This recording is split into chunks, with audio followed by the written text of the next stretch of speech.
Olá, eu me chamo Cláudio, eu sou professor, sou funcionário público municipal e estadual e estou gravando esse vídeo para falar sobre a PEC 32, que é a PEC da reforma administrativa. Eu sei que há centenas de vídeos na internet sobre esse assunto, mas eu percebo que na minha cidade e no estado de Minas Gerais como um todo, há pouca mobilização dos servidores contra a aprovação dessa PEC e creio que muitos servidores sequer buscaram saber os impactos da aprovação dessa PEC 32. Então, se esse vídeo conscientizar ao menos uma pessoa, ele já terá cumprido o seu papel. O servidor público tem sido demonizado durante essa pandemia, principalmente pelo governo, pela mídia e pela própria população. Aproveitando-se desse momento de fragilidade, o governo federal encaminhou ao Congresso a PEC 32 de 2020, PEC é proposta de emenda constitucional, que se trata da reforma administrativa. Essa nefasta proposta de reforma apenas retira direitos do servidor público da base da pirâmide, facilita a demissão de outros servidores públicos e abre possibilidades para aumentar a colocação de apadrinhados políticos nos cargos públicos, criando assim a garantia de voto para esses políticos. Eu vou falar sobre os pontos que eu considero mais polêmicos dessa reforma e vou dar minha opinião como um todo sobre o que eu acho dela e sobre quais são as motivações que eu acredito estarem por trás dela. Bom, o primeiro ponto que eu gostaria de falar é sobre o fim da estabilidade, o fim do regime jurídico único e a criação de 5 novos vínculos empregatícios que vão dividir os servidores em 2 categorias apenas, que são os servidores com estabilidade, ou seja, os servidores que fazem parte das carreiras típicas de Estado, que embora não tenham sido definidas ainda, são aquelas que não têm paralelo na iniciativa privada. E os demais servidores, todos sem estabilidade. Tirar a estabilidade do servidor público é algo muito grave. Muitas pessoas não entendem o porquê da estabilidade. Ela não é um privilégio, ela é uma prerrogativa que protege o servidor e o serviço público dos interesses pessoais dos políticos. Sem a estabilidade, um servidor não tem como se defender dos assédios dos governantes, muito menos tem como denunciá-los. Vamos tomar como exemplo o desembargador que foi multado em Santos por guardas civis metropolitanos. Ele descumpriu o decreto municipal que tornava obrigatório o uso de máscara para circulação na rua, e ele se recusou a aceitar a multa, ameaçando os guardas civis. Se esses guardas civis não tivessem a estabilidade, eles teriam sido demitidos por terem cumprido com a sua função. A mesma coisa se aplica a um policial que investiga um político. Então, a estabilidade é a única forma de proteção e uma forma de garantir o bom funcionamento do serviço público e do Estado. Até porque o servidor público, ele não serve ao governo, ele serve ao Estado. Ele está lá para fazer o Estado funcionar. Ele precisa ter suas garantias de que vai poder desempenhar bem o seu serviço dentro da lei, sem ser punido por isso. A estabilidade garante também a manutenção do bom serviço público. Se cada vez que trocasse de governo, todo o quadro de pessoal fosse trocado, o serviço público nunca iria avançar. Então, a estabilidade ela é muito importante, ela é prevista na Constituição Federal de 1988 e ela está para ser violada caso essa PEC seja aprovada ou caso isso não seja retirado do texto da PEC. Outro ponto polêmico que eu quero falar é sobre a criação do vínculo de experiência. Caso alguém preste concurso para um cargo de contrato por tempo indeterminado, ele vai ter que cumprir 1 ano como trainee, sendo avaliado de forma subjetiva e incerta, para aí saber se ele vai continuar no trabalho ou não, sem nunca conquistar a estabilidade. Caso o concurso prestado seja para carreiras típicas de Estado, o servidor vai ter que passar por 2 anos com contrato de experiência e mais 1 ano de estágio probatório para aí alcançar a estabilidade. E o terceiro ponto, que eu considero polêmico também nessa PEC, a PEC toda é polêmica, tá? Mas eu vou citar só esses 3 pontos, que eu considero os mais relevantes. É o aumento exacerbado de possibilidades de terceirização de serviços públicos. O servidor terceirizado ele vai custar menos para o Estado, ele vai receber menos salário. Em contrapartida, o serviço prestado por esses servidores pode vir a ser inferior ao que é prestado agora. Então, se a população acha que o serviço público já está ruim, ele pode ficar pior. Ele vai custar pouco para os cofres públicos, a qualidade vai cair muito, e só quem vai ganhar de verdade com isso é a iniciativa privada, porque são empresas privadas que vão fornecer esses servidores terceirizados para o Estado. Então, esses são pontos que eu considero bem sensíveis. O deputado professor Israel e o pessoal da Gran Cursos fizeram uma carta aberta aos deputados, onde eles expõem outros pontos polêmicos que precisam ser retirados do texto da PEC. E essa carta vocês podem encontrar na internet, tá? Eu recomendo que leiam, para um melhor entendimento do que essa proposta de reforma administrativa quer. Agora que eu falei sobre os pontos que eu acho mais sensíveis, eu vou falar o que eu penso dessa PEC como um todo e quais são os verdadeiros motivos por trás dessa PEC, na minha opinião. O servidor público não pode ser considerado o vilão das contas públicas. Ele não pode ser responsabilizado pelos problemas do país. O servidor público é responsável pela manutenção do Estado. Então, serviços essenciais prestados pelo Estado e população são feitos pelo servidor público. Claro que existem sim servidores ruins, tanto na rede pública quanto na iniciativa privada. Trabalhador ruim existe em todo canto. Não dá para generalizar. Muitos dos serviços públicos são considerados ruins porque o servidor não tem condições mínimas de desempenhar seu papel. Uma escola pública, por exemplo, muitas das escolas são sucateadas. Não tem condição de higiene, a gente não tem papel higiênico no banheiro, não tem sabonete. Isso não é culpa da escola, isso não é culpa do servidor. Isso é o Estado que não investe na escola. Mesma coisa um posto de saúde, um hospital. Muitos têm condições precárias, porque não tem investimento. Não dá para falar, gasta tudo com o pessoal e não investe. Não, não é isso. O servidor público da base, o professor, o enfermeiro, o policial, eles não ganham rios de dinheiro como a população pensa. Eu, como servidor público estadual, ganho R$ 1.315.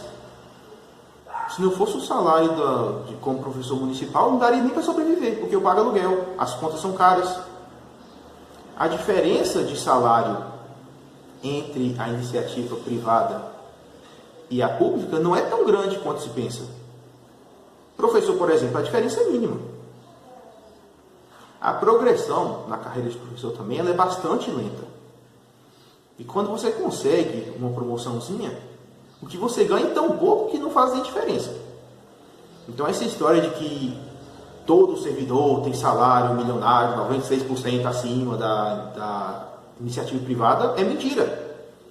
Os servidores que ganham salários tão altos assim são os comissionados, os juízes, os procuradores, militares de alta patente, os políticos. E esses não são afetados pela reforma. E mesmo que fossem afetados pela reforma, do jeito que o texto está, o único que perderia de verdade é o servidor público da base, que são os que eu citei: o professor, o enfermeiro, o policial, o gari, o motorista. Todos que prestam serviços essenciais diretamente à população. Esses sim vão ser prejudicados. O servidor público não é intocável, como diz o senso comum. O servidor público pode sim ser demitido. Para isso, ele precisa sofrer um processo administrativo que dê direito à ampla defesa, mas se o servidor não ganhar o processo, ele é demitido sim. E diferente da iniciativa privada, nós não temos FGTS, não temos seguro-desemprego, o servidor sai com a mão na frente e outra atrás. Voltando a falar aqui da questão salarial, eu vejo muito em redes sociais falarem que todo servidor público ganha muito, tem carro de luxo. O servidor da base não ganha muito, não tem carro de luxo. Você não vê um professor com carro de luxo, um policial, um enfermeiro.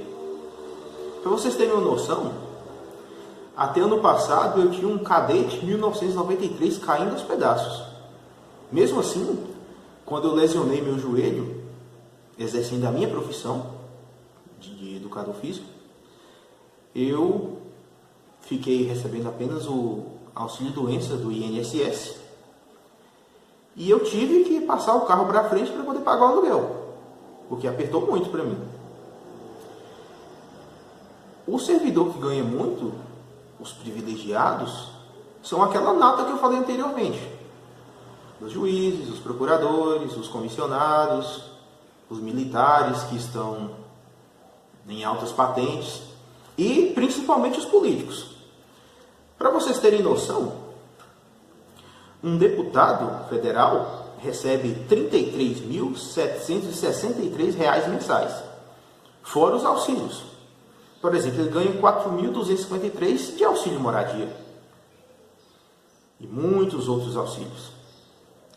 Para gastar com o pessoal, ou seja, para contratar os comissionados, eles têm uma verba mensal de R$ 106.866,59.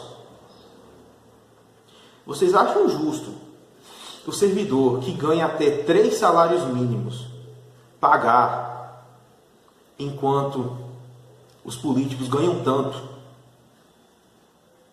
e fazem uma proposta dessa para ferrar com o servidor? Vocês acham justo? Tem que tirar da carne do servidor público da base? Essa é a proposta do governo. Essa é a proposta que está em tramitação na Câmara. É contra essa proposta que nós temos que lutar. Os servidores do Ministério da Economia do ministro Paulo Guedes, como foi revelado recentemente, recebem altos jetons. O que são jetons? São remunerações pagas por participação em reuniões estatais. Os jetons recebidos pela equipe de Guedes fazem com que seus salários ultrapassem o teto do funcionalismo. Isso está regulamentado na PEC.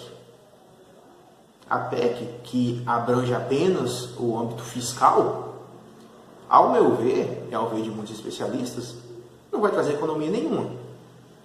Porque os super salários ditos pelo Partido Novo, pela população em geral, pelos apoiadores da reforma, não estão com o servidor que vai ser atingido pela reforma. Eles estão com servidores que eu já citei várias vezes aqui e eu, sinceramente, não quero repetir de novo os nomes das categorias. Se você mexer nos direitos do trabalhador que ganha até 3 salários mínimos, começar a demitir eles, mas continuar gastando tanto dinheiro com parlamentares, você não vai ter economia nenhuma. O governo perdoa anualmente milhões, talvez até bilhões de dívidas dos bancos. O governo perdoa dívidas das igrejas. O governo não taxa fortunas, o que, aliás, agora é recomendação do FMI para sair da crise da pandemia, taxar as grandes fortunas. O governo não taxa helicópteros, não taxa lanchas, mas quer tirar direitos dos trabalhadores que atendem diretamente a população. Ele quer diminuir a qualidade da educação, da saúde, da segurança pública. É isso que o povo tem que perceber, os apoiadores da reforma. A população tem uma opinião geral de que todo servidor público é vagabundo. Mas isso não é verdade. Quem é servidor público sabe o que passa. Eu vou tocar de novo na questão salarial para o pessoal da iniciativa privada, que fala que a estabilidade acomoda o servidor, que os salários são altos. Nós temos a estabilidade, conquistamos a estabilidade. Estamos prestes a perder a estabilidade, mas ainda a temos. Mas, como eu disse, quando a gente sai do serviço, a gente não recebe nada. E dependendo da gravidade do que causou o processo administrativo, a gente nem pode ingressar novamente no serviço público. Um trabalhador dispensado da iniciativa privada, ele pode trabalhar em outra empresa, a empresa que ele quiser. Então a gente não tem essa gama de benefícios que a população acha que a gente tem. E quanto aos salários da iniciativa privada, eu concordo que eles são baixos sim, mas não é culpa do servidor público. É culpa dos patrões, que acham que a mão de obra tem que ser barateada. Se os servidores da iniciativa privada querem salários melhores, eles têm que lutar por eles, não ficar torcendo para cortar o da gente, que também é baixo. E tocando de novo no ponto da estabilidade, eu vou contar para vocês uma coisa que aconteceu comigo. Eu ingressei no serviço público com 18 anos, como contratado no regime da CLT, na prefeitura do município onde eu morava. Eu fui contratado como auxiliar administrativo, eu trabalhava no setor de licitações e era também responsável por lançar as obras no sistema GeoObras, que é o sistema onde está contido todas as obras públicas feitas no país, para que possa ser fiscalizado se o município realmente está fazendo a obra com aquela verba obtida. Porém, apesar das gigantescas pastas da licitação que me eram entregues para lançar nesse sistema, faltavam documentos básicos. Às vezes faltava uma primeira medição, eu não tinha as fotos, eu não tinha a geolocalização de onde estava sendo feita a obra. E eu era pressionado a alimentar sempre aquele sistema. E eu batia na tecla, eu não posso fazer isso sem ter todos os dados, todos os documentos, porque uma vez que eu inicio o processo de lançar uma obra, eu tenho 180 dias para terminar de lançar tudo. Nesses 180 dias, a obra tem que estar concluída. E a gente sabe que a obra pública não é concluída em 180 dias. Então não dá para começar a lançar a obra logo no início e rezar para ser concluída a tempo para a gente terminar de lançar no sistema. Ainda mais faltando dados tão importantes e documentos importantes. Como é que eu ia fazer? Ainda assim eu era pressionado, ameaçado de ser demitido caso eu não fizesse. Eu procurava o setor de obras, mas ninguém me ajudava, ninguém passava nada, ninguém nem sabia. Procurava o engenheiro da obra, a mesma coisa. E sempre era chamado chefia, sempre faziam reuniões comigo no setor de obras, como se eu fosse culpado daquilo. Então, mesmo sabendo que não era certo, eu tive que ceder. Eu tive que lançar essas obras incompletas. Eu tive que me virar olhando em mapas, tentando calcular os pontos referenciais, rezando para acertar, para lançar correto, não dar problema para a prefeitura, nem para mim. Não era certo fazer isso, mas eu precisava do emprego. Não tinha opção de emprego na cidade onde eu morava. Ninguém estava contratando. Era isso ou nada, eu precisava levar em casa, como é que eu ia fazer? Nisso eu tive que fazer isso. Lembrando que não era meu único trabalho. Minha função era licitação. Isso era essa outra função que me atribuíram, se eu ganhava um salário mínimo. E eu sempre era pressionado a fazer isso. Era ano eleitoral também, quando eu fui contratado. Então eu tive que lançar essas obras incompletas no sistema, eu tive que apoiar o prefeito, ir em movimentos políticos para eles acreditarem que eu votava no prefeito. Eu votei nele. E no dia 24 de dezembro daquele ano, véspera de Natal, eu fui dispensado do serviço. É a esse tipo de coisa que o servidor público se submete. Com a estabilidade, a gente consegue resistir a esses assédios, fazer o nosso trabalho dentro da legalidade e manter a máquina pública funcionando sem problemas. Que, como eu falei no começo do vídeo, o servidor público ele não serve ao governo, ele serve ao Estado. O concurso público ele deve ser a única porta de entrada para o serviço público, porque ele oferece condições iguais para os candidatos serem aprovados. A meritocracia do servidor público começa por aí. O servidor que é capacitado, ele passa. Então, o concurso, além de garantir o princípio da impessoalidade, ele contribui para que só os servidores mais capacitados possam acessar o serviço público. A verdadeira meritocracia é isso. Não o que o Paulo Guedes defende. Qual vai ser a meritocracia de você passar em um concurso para um contrato temporário, ser avaliado por critérios que você nem sabe, e depois ser dispensado porque o servidor terceirizado é mais barato? Isso é meritocracia? Só se for na terra do Bolsonaro, porque aqui não é não. E se você, cidadão, defende a privatização do Estado todo, eu sinto muito por te informar. Mas os serviços que você tem gratuitos, como atendimento de saúde no postinho da sua cidade, a escola pública que seu filho estuda, isso vai acabar. Terceirizando tudo do Estado, todos os serviços serão pagos. Aí, além de pagar imposto, você vai pagar por serviços que antes eram de graça para você. Então, vocês acham realmente que privatizar tudo, que ter Estado mínimo é alguma vantagem? Porque eu acho que não.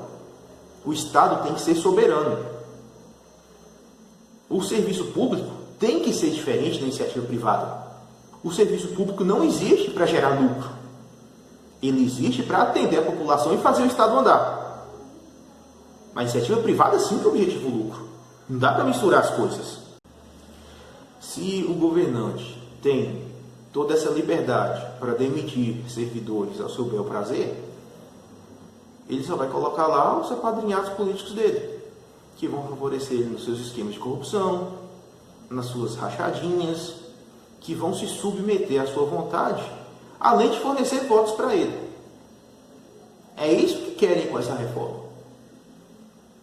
E isso foi um retrocesso. Isso é jogar no lixo toda a luta que resultou na Constituição Federal de 88. Isso é a volta do coronelismo e a volta do voto de cabresto. Que retrocesso maior que esse? Que vantagem nós vamos ter com isso? A população em geral já não sabe votar. Mas ainda volta o voto de cabresto, o país não vai para frente nunca. Essa é a verdade. Como eu disse, trabalhadores ruins existem em todas as esferas. O servidor público que se acomodar, é previsto na Constituição a avaliação periódica de desempenho. O servidor que se acomodar, que não produzir, ele vai perder o cargo dele sim. O que precisa acontecer é uma regulamentação dessa avaliação de desempenho. Uma vez regulamentada, uma vez sendo justa e impessoal, aí sim o serviço público pode avançar. Não precisa criar toda uma desculpa para tirar a estabilidade do servidor, para falar que ele não pode ser demitido. É só regulamentar a avaliação periódica de desempenho. É muito mais simples, não precisa de PEC, não precisa de nada. É muito mais simples fazer. Já está na Constituição, é só regulamentar. Essa proposta de reforma administrativa do governo Bolsonaro, ela é muito ruim, ela é horrível, ela é tenebrosa. Como eu disse, ela só atinge o servidor da base. Há propostas, claro, de incluir os servidores do alto escalão, mas a verdade é que o servidor da base é quem vai continuar perdendo mais. Que ninguém vai ter coragem de tirar os direitos dos políticos, ainda mais sendo políticos votando essa reforma. Vocês acham mesmo que isso vai acontecer? Nós somos o país onde a corrupção acabou. Nós somos o país onde o agricultor e o pecuarista são heróis, enquanto o índio é responsável pelas queimadas na Amazônia e no Pantanal. Nós somos o país onde o servidor público é o parasita. E eu estava pensando sobre isso, eu devo ser muito parasita mesmo. Porque meu salário já pagaria uma gravata para um deputado. Olha para eu sou parasita. Estou tirando a gravata de um pobre deputado. Que feio da minha parte, hein? Nós somos o país do boi bombeiro. Olha aí, folclore. Mais um personagem, hein?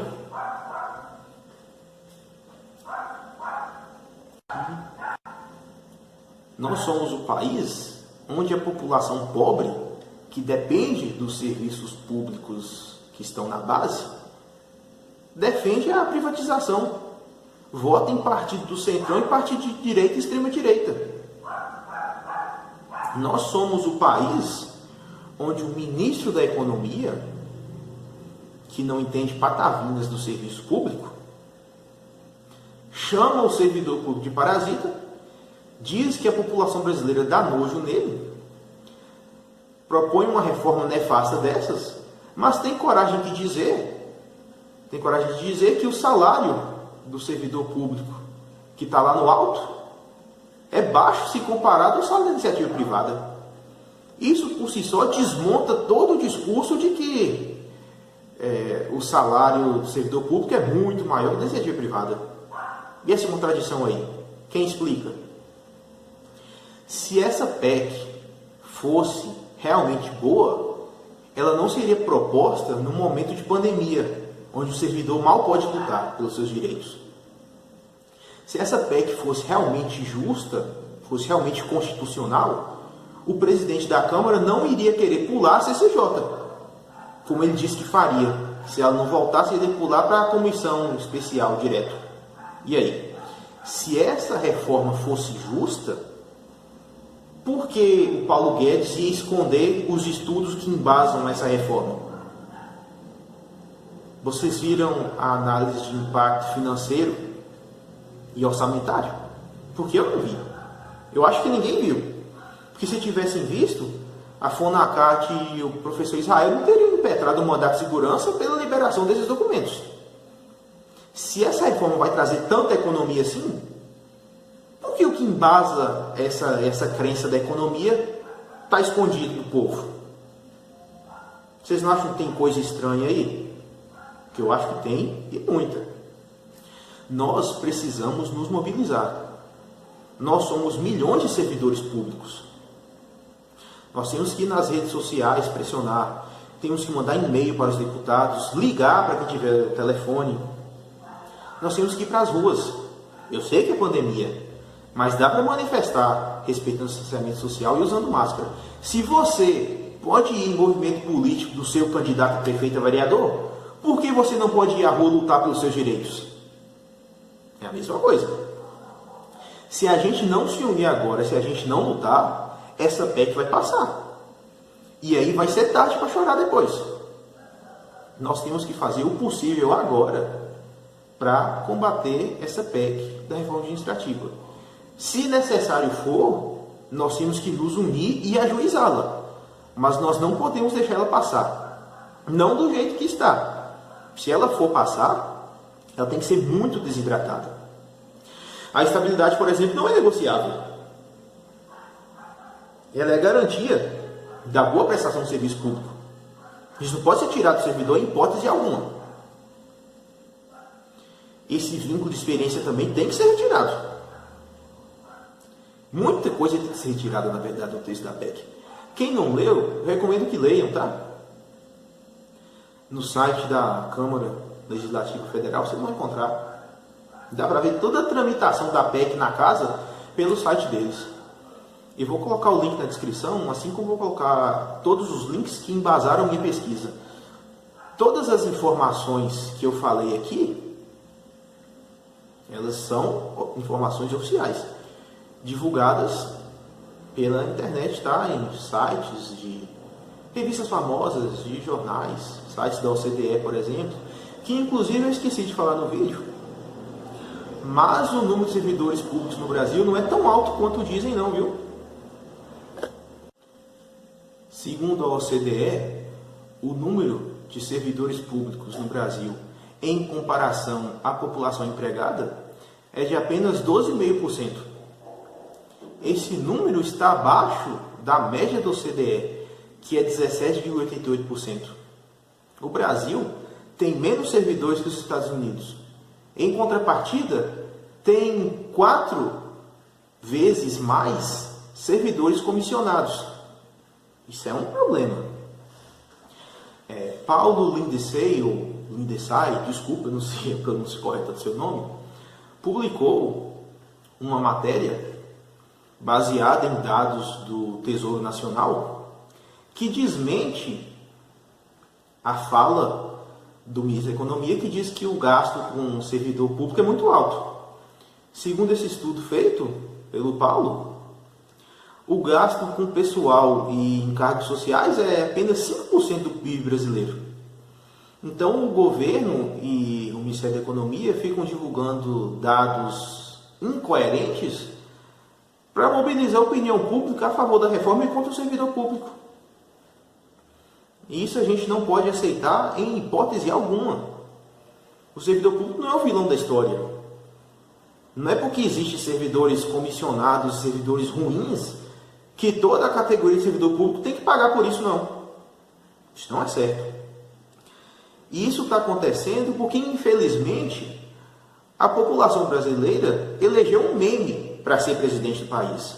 Foi isso que aconteceu.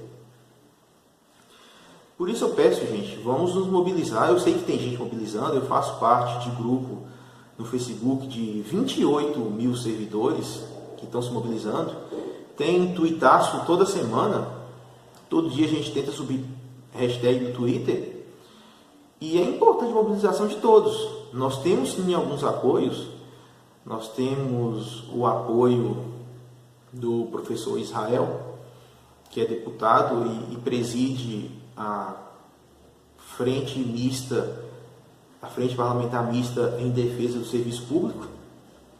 Nós temos apoios de entidades sindicais, de alguns economistas e figuras públicas, mas nós precisamos conquistar o apoio de mais parlamentares para barrar essa PEC, ou pelo menos desidratá-la a ponto de que nossos direitos essenciais não sejam violados. Esse texto da PEC ele é muito ruim, mas ele foi piorado por sugestões da frente parlamentar que defende a reforma. Ela é presidida pelo deputado Tiago Mitrô e vice-presidida pelo senador Antônio Anastasia, que já foi governador aqui de Minas, e da senadora Cátia Abreu. A Cátia Abreu tem mais de 50 servidores comissionados. Se não me engano, são 56. Ela realmente precisa de tantos comissionados assim? O Tiago Mitrô é do Partido Novo, que de novo só tem um nome, que é o partido de costumes mais velhos do país. É um partido que, se dependesse, voltava para a época da escravidão. É um partido da elite que defende os interesses da elite e que não tem noção de como é que funciona o funcionalismo público. Infelizmente, o governador do nosso estado é do Novo. Chegou ao ponto de um membro do Partido Novo, acho que ele é deputado, dizer que o tráfico nem deveria ser crime no Brasil. É esse tipo de gente que vocês estão elegendo. Uma resposta que nós podemos dar para essas pessoas é agora nessas eleições municipais. Se você tiver opção no seu município, não vote em candidatos desses partidos que apoiam a reforma. Não votem no Novo, não votem no DEM e muitos outros, tá? Eu vou deixar um link na descrição com todos os partidos que apoiam essa reforma, tá? Então, se na sua cidade não tiver apenas 2 candidatos a prefeito e você puder optar, não vote em candidatos de partidos que apoiam a reforma. Não vote em candidatos do centrão, da direita ou da extrema direita, porque esses só visam o interesse próprio e o benefício dos que já são ricos. É exatamente isso o objetivo dessa reforma. Ela vai criar de novo o cabide de empregos, na troca de favores. Ela vai facilitar a vida do político e vai trazer muitos benefícios financeiros para a iniciativa privada. É só isso que importa. Você, cidadão que é pobre, você que é de classe média, Se você está achando que você vai ganhar alguma coisa com isso, você está muito enganado. Então nós precisamos sim conquistar muito mais apoio para vencer essa batalha, tá? Então vamos nos mobilizar. Dia 28 é dia do servidor público, seria ótimo para fazer manifestação. Tuitar a gente já faz, a gente já tenta compartilhar, então podia fazer greve, podia fazer manifestação nas ruas, principalmente em Brasília, em São Paulo, Rio de Janeiro, nas cidades grandes, desde, claro, tomando cuidado e respeitando as medidas de prevenção à Covid, porque a pandemia não acabou ainda, mas tem tanta gente voltando à normalidade, tanta gente defendendo o candidato político em movimentação, que aglomera tanta gente sem máscara. Não sei como é a cidade de vocês, mas aqui a coisa está feia. Então, se a população pode fazer isso, por que nós, os servidores, não podemos nos unir para lutar pelos nossos direitos, defendendo os interesses? Eu estou fazendo esse vídeo por mim também, lógico que eu vou pensar no meu. Sou servidor público, eu sou efetivo e estou aguardando a efetivação em outro concurso. E vou lutar pelos meus direitos, sim. Mas eu estou lutando também pelos direitos dos outros milhões de servidores que há no país. Muita gente está fazendo isso. Eu não tenho o direito de fazer menos. E você também não tem. Então vamos nos mobilizar antes que seja tarde.